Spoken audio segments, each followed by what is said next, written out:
오늘은 전라북도 정신건강복지센터 이상열 센터장과 함께합니다. 안녕하십니까? 네, 안녕하세요. 이상열입니다. 네, 자 오늘은 어떤 내용으로 말씀을 나눠볼까요? 다가오는 10월 10일이 이제 세계보건기구에서 정한 세계 정신건강의 날이거든요. 네. 그래서 우리나라에서도 92년도에 첫 행사가 열린 이후로 매년 시행되고 있는데 특히 이제 최근 코로나19로 인해서 우리나라 국민들이 마음 건강을 지키기 위한 여러 가지 노력들을 많이 더 해야 되는 상황이지 않겠습니까? 그렇죠. 그래서 이런 부분들을 좀 말씀드릴까 합니다. 네, 10월 10일이 세계 정신 건강의 날. 네, 그렇습니다. 네. 예. 이 정신 건강에 관한 관심이 사실 뭐 예전보다는 좀 높아진 건 사실이거든요. 네. 그런데 그래도 아직까지 육체적인 어떤 건강보다는 조금 관심이 부족하지 않나. 그래서 이런 날도 제정된 게 아닌가라는 생각도 드는데, 우리나라에서는 어떻습니까? 이 정신건강 분야에 대한 관심이 높은 편인가요? 아직도 이제 OECD 선진국에 비하면 좀 적은 편인데요.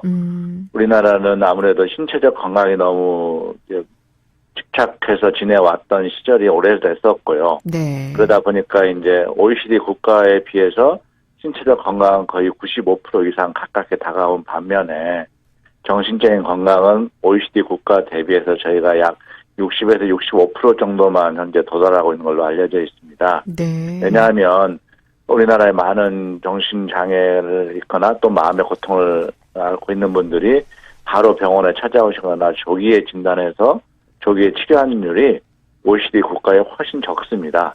예를 들면 미국이나 호주, 캐나다에 비해서 처음에 증상이 생긴 이후에 병원에 올 때까지 기간, 즉 치료를 받지 않는 첫 발생에서 그 기간이 미국이나 캐나다 OECD 국가에 비해서 3배가량 길거든요. 그것은 아무래도 병원을 방문하는 거에 대해서 두려움들이 좀 많고 진단받는 거에 대한 어려움을 많이 갖고 있기 때문에 그런 걸로 알려지고 있는데 네. 초기에 빨리 진단을 받게 되고 빨리 치료를 하게 되면 재활 기간도 짧게 되고 훨씬 더 조기에 치료 효과가 높게 나타나는데 안타까움이 많은 것은 사실입니다. 네, 조기에 발견하고 치료하는 게 사실 어떤 질환이든지 굉장히 중요한 부분인 것 같은데 네. 예, 요즘같이 이렇게 코로나 때문에 어려운 상황 속에서 정신질환 환자분들 같은 경우에는 치료 과정에 좀 어려움도 겪지 않을까 이런 생각도 드는데요.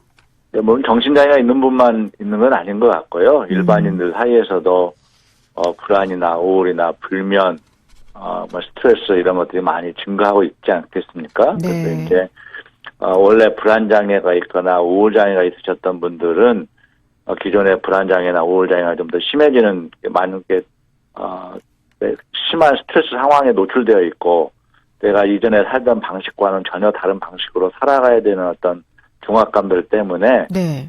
기존에 가지고 있던 불안이나 우울이 더 심해질 수도 있고요. 두 번째는 이제 조울병이나 조현병 같은 중증의 정신장애가 있으신 분들이 치료를 지속적으로 유지하는 것이 좀 어려움을 많이 겪고 있습니다. 왜냐하면 병원을 방문하는 것도 좀 어려울 수 있고 또 개인 위생관리라든지 사람과 사람 간의 신체적 거리감을 두고 생활을 해야 되는데 그런 것이 잘 지켜지지 않고 해야 되고 그래서 이제 또 하나는 이제 투약을 지속적으로 유지를 하셔야 되는데 아무래도 사회적 거리감을 두기다 보면 병원을 방문하는 횟수가 줄어들거나 그렇죠. 그래서 이제 또 약을 소홀히 하시거나 해서 재발하거나 악화되는 경우도 있고 그렇습니다. 네. 사실 그 어려운 부분인 것 같아요. 이 사회적 거리두기를 해야 된다는 그런 상황 속에서 가야 되나 말아야 되나 특히 병원을 방문하는 데 있어서 다리가 아프다거나 이동이 불편하거나 뭔가 좀 이렇게 생활에 큰 영향을 주면 어쩔 수 없이 가야겠지만 이 정신적인 정서적인 문제가 있을 때는 조금 참아볼까 내가 이렇게 해보면 그런 마음이 들 것 같거든요. 예. 그러면 이 코로나 시대 많은 사람들이 이 치료에 어려움을 겪고 있는 상황인데 뭐 다시 말할 필요도 없을 정도로 다들 많이 지쳐 있는 상황이거든요. 어떻습니까? 이제 코로나 블루라고 하는 말들이 나온 것은 결국은 신체적 거리감을 두면서 사람과 사람 간의 연계성, 연결이 자꾸 끊어지고 고립되는 고립감들이 많이 이제 늘어가게 되면서 외로움이라든지 또 혼자라는 느낌들 또 코로나19가 언제 끝날지 모른다는 것, 또 예측이 불가능하다는 것, 네. 또 감염에 대한 위험성들이 항상 노출되어 있다는 그런 느낌들이 사람들로 하여금 많은 어려움을 주고 있습니다. 네. 미국이나 중국, 또 호주나 이런 연구 보고서들 보면 일반인들이 이전에 비해서 우울감을 겪는 경우가 30%가 더 늘었고요. 네. 불안 증상을 느끼는 경우도 40%가 더 늘었고, 실은 불면, 잠을 못 주무시는 분들도 훨씬 더 많아졌다는 보고들이 많이 있습니다. 아울러서 이제 혼자서 지내는 시간이 많다 보니까 혼자 음주하는 문제도 심각하게 발생하고 있고, 네. 또 이제 가족 간에 지내는 시간이 많아졌잖아요. 네. 하다 보니까 이제 밑에 숨겨져 있던 가족 간의 갈등들이 표출되거나 노출되면서 가족 간의 갈등 또는 부모님과 자제분들 간의 갈등들이 더 심해지고 이것이 가족 간의 더 붕괴를 가져오는 경우도 많고 그래서 여러 가지 문제들을 유발하는 것도 알려져 있습니다. 네. 그런 거 말고 불안, 우울 이런 거 말고요. 코로나 시대에 예. 다른 어려움은 또 어떤 부분이 있을까요?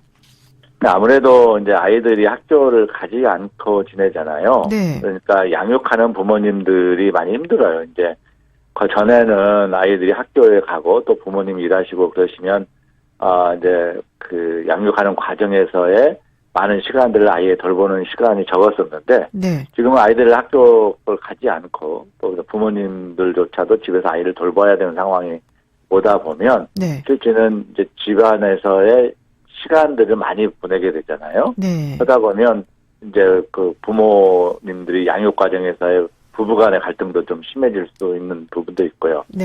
아이들 같은 경우도 학교에 가지 않으면서 이제 고립된 생활을 하다 보니까 그 또래 동료 간의 관계가 상당히 중요하고 한데 이제 혼자 있으면서 이제 컴퓨터 게임에 빠지거나 네. 뭐 이런 것으로 해서 이런 게임 중독에 빠질 수 있는 가능성이 높아지면서 이런 문제도 생길 수 있죠. 그렇군요.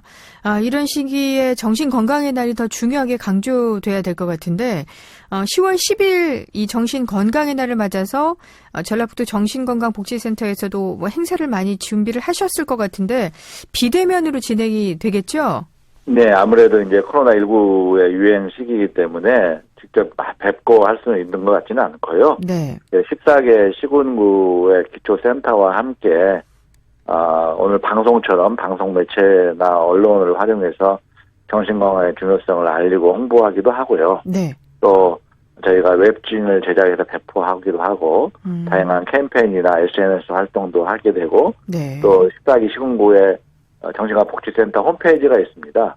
이런 홈페이지에서 여러 가지 정신건강의 중요성들을 널리 알리는 작업들을 계속 지속하고 있습니다. 네, 그렇군요. 이 행사에서 좀 주목해 보면 좋을 프로그램이 있다면 소개해 주세요. 이제 저희가 마음 로스팅 또 사랑의 향기라는 사업을 하고 있는데요. 네.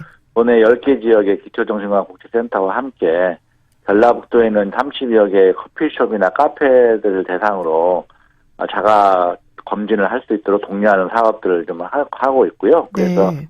혹시 이런 주변에 이런 뜻깊은 행사에 동참하는 커피숍이나 카페가 있는지 한번 찾아보시는 것도 우리가 한번 소소한 재미가 될 것 같기도 합니다. 네. 주변에 있을 수 있다는 말씀이시잖아요. 예, 찾아보시면 전라북도 정신건강복지센터 홈페이지에 들어오시면 네. 여기에 참여하는 10개 지역에 이런 카페나 커피숍들 명단이 올라와 있거든요. 여기 가시면은 자신의 마음 로스팅에 관련된 자신의 마음들을 들여다보는 자신의 마음을 헤아려 볼 수 있는 기회를 줄 수 있는 것들이 많이 그 카페에 있거든요. 네. 그러니까 한번 방문하시는 것도 도움이 될 것 같습니다. 사실 이 자신의 마음을 잘 들여다보는 것도 어려운 것 같아요. 이 부정을 하게 되는 경우가 있잖아요. 괜찮아, 혹은 뭐 아니야 이런 식으로. 예, 이제 그런 것이 이제 저희가 보면 역공포증이라고 하거든요. 너무 불안하고 너무 힘드니까 그걸 네.